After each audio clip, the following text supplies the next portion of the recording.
Bonjour, dans cette vidéo nous allons voir comment créer un espace de travail en le paramétrant tout simplement. Comment le faire? Nous allons dans Fichier, nous partons dans Nouveau et nous partons sur, nous prenons un modèle vide. Donc nous prenons un modèle vide que nous allons paramétrer à notre convenance. Lorsque ce dernier est fait, vous voyez, il crée un écran noir avec des tirets. Nous pouvons même déjà changer cet espace-là en mettant un fond blanc, en partant dans Fichier, Options, et nous choisissons par exemple blanc. Vous voyez, le fond a changé. Donc, mais nous, par défaut, nous allons prendre le modèle noir, par exemple, et vous pouvez paramétrer déjà votre affichage avec les couleurs de surligné, les couleurs du curseur, par exemple, et les marquages. Donc là, c'est à votre convenance. Moi, j'ai déjà mon espace de travail qui est plutôt que j'apprécie. Nous pouvons aussi changer, par exemple, les lignes de limitation en allant dans Paramètres de l'étude, ici, en partant dans Vue, ici, et en partant dans Vue en plan. Ensuite, on prend définir la ligne des grilles. Vous voyez que là, c'est le gris, par exemple. J'aurais pu prendre, par exemple, le blanc. Donc là, c'est la suite de la modification de l'espace de travail pour changer par exemple les grilles ou bien encore l'intervalle entre les différents traits ou bien même encore la nature des traits. Ils peuvent être des points, des tirets, des solides. Bon, moi, j'aime cet espace comme ceci. Ensuite, lorsque ceci est fait, nous pouvons définir les différents niveaux de précision que nous voulons, toujours dans les paramètres de l'étude, mais ici, en allant dans Calcul. Si nous partons par exemple dans les vecteurs GNSS, vous voyez, vous avez les différentes tolérances. Et pareil pour traiter les lignes de base, vous voyez que quand nous allons dans qualité, nous avons les différentes précisions. Donc, disons, en horizontal, nous avons 5 cm et en vertical, nous avons 10 cm.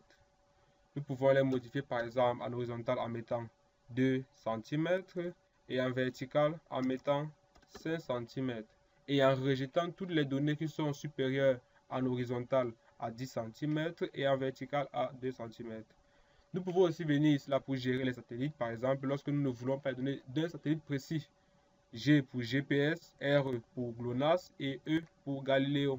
Nous avons aussi Beidou Compass et QZSS. Et ici, là, c'est l'angle de masque où nous pouvons définir par exemple 15 degrés et tous les satellites en dessous de cet angle ne seront pas considérés. Ces différents paramètres seront vus lorsque nous allons arriver dans le calcul GNSS et lorsque nous voudrons corriger nos données issues des lignes de base. Donc nous allons revenir ici. Pareil, nous allons aussi revenir sur l'ajustement du réseau lorsque nous voudrons ajuster notre réseau. Le RTX, c'est pour les calculs, on peut dire en ligne. Mon espace de travail, tout simplement, je peux l'enregistrer maintenant. Nous pouvons aussi définir les unités de distance de nos données. Par exemple, en venant dans Unité, nous venons, par exemple, dans les coordonnées, nous allons afficher en est non altitude. Par exemple, pour les distances, nous prenons les unités métriques avec 3 chiffres après la virgule, donc, disons, au millimètre.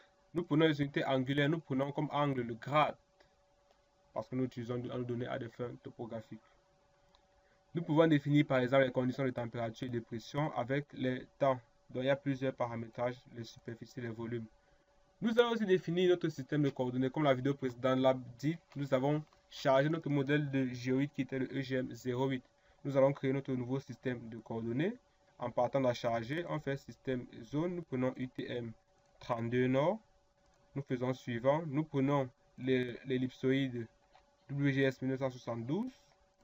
Ensuite, le modèle de géoïde, comme nous l'avons déjà importé dans la vidéo précédente, nous allons prendre ce EGM08 2,5.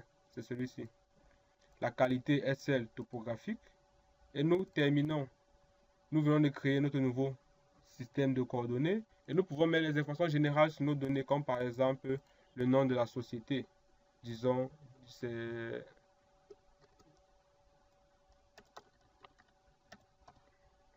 comme ceci. Et l'utilisateur, c'est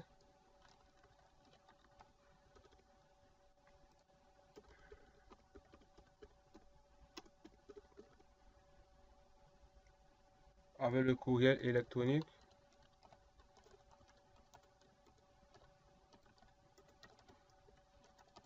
Donc nous pourrons mettre les informations que nous voulons à l'intérieur de nos données. Et lorsque nous avons fait, nous validons et nous enregistrons notre espace de travail comme modèle. Ce qui fait qu'à chaque fois que nous allons venir, nous allons juste appeler ce modèle. Nous l'appelons tout simplement. Et nous verrons ici, là, il va changer comme nous avons écrit. Merci. Dans la prochaine vidéo, nous allons voir comment importer des données GNSS et comment les calculer. À tout de suite.